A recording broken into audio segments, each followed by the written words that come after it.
तो इस बार के चुनाव में यह तय है कि कुछ बड़े मुद्दे होंगे और जरूर होंगे। ऐसा ही एक मुद्दा है हिंदुत्व और सनातन। दरअसल 2018 में सत्ता में आते ही यहां प्रदेश कांग्रेस ने हिंदुत्व और भाजपा के एकाधिकार को खत्म करने के लिए कई कदम उठाए और अब उसी का असर और उसी असर पर चोट करना ये बीजेपी की स्ट्रेटेजी है। कांग्रेस को घेरने का प्रयास इसी का एक हिस्सा है। पर क्या ये इतना आसान होगा, क्योंकि कई काम किए। कब, कहां और कैसे कांग्रेस ने इस दिशा में धीरे धीरे करके अपने कदमों को मजबूत किया, इस रिपोर्ट में आप जान पाएंगे।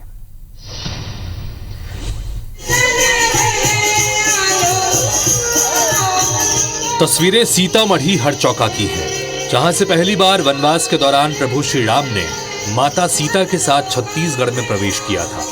उस पुण्य धरा पर गणेश चतुर्थी के दिन सीएम भूपेश बघेल ने भगवान राम की 25 फीट ऊंची मूर्ति का अनावरण किया।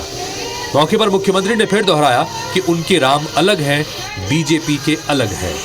इनके और हम में अंतर क्या है? ये राम के नाम से वोट भी मांगते हैं और नोट भी मांगते हैं। राम हमारे आस्था का विषय है। राम जन जन में है और राम सबरी के राम हैं। हमारे जंगल में रहने वाले लोगों के राम हैं, मेहनत कश लोगों के राम हैं, कौशल्या के राम हैं। और कौशल्या चूँकि यहाँ की छत्तीसगढ़ की बिटिया थी, इसलिए हमारे भांचा राम है। तो हम लोग उस रूप में पूछते हैं, हम वोट के लिए नहीं।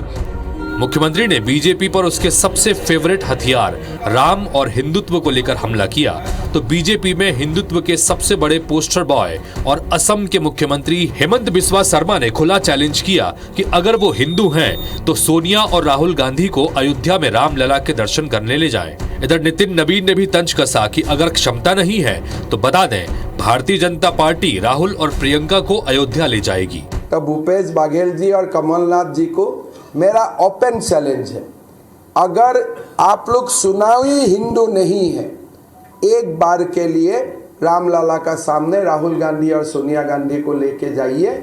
मैं मानूंगा कि आप सचमुच कांग्रेस में कुछ बसे कुचे हिंदू नेताओं का बीच में आप हैं। हिंदुत्व के बहाने हेमंत बिस्वा ने राहुल और सोनिया पर हमला बोला तो भला कांग्रेस कैसे चुप रहती। मुख्यमंत्री भूपेश बघेल ने खुद मोर्चा संभाला और हेमंत बिस्वा को ही चुनौती दे डाली कि पहले वो पीएम मोदी का मुंडन कराएं, जिन्होंने अपने माता के निधन पर मुंडन नहीं कराया, तभी मानूंगा कि वे हिंदू हैं। अब हेमंत बिस्वा शर्मा जी से कहना चाहूँगा, मोदी जी तो सर मुड़ाए नहीं उसकी माँ के देहावसान होने के बाद। अब हेमंत बिस्वा शर्मा जी से ये कहूँगा कि वो नरेंद्र मोदी जी के मुंडन करा ले, अभी तक नहीं कराए माता जी के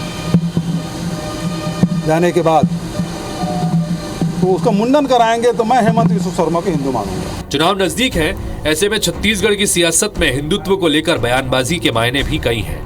दरअसल 2018 में कांग्रेस के सत्ता में आने के बाद हिंदुत्व के एजेंडे पर बीजेपी का एकाधिकार नहीं रहा। भूपेश सरकार राम वनगमन पथ का विकास, चंद्रखुरी में कौशल्या महोत्सव और अंतर्राष्ट्रीय रामायण महोत्सव जैसे आयोजन कर पूरी तरह राम की शरण में है।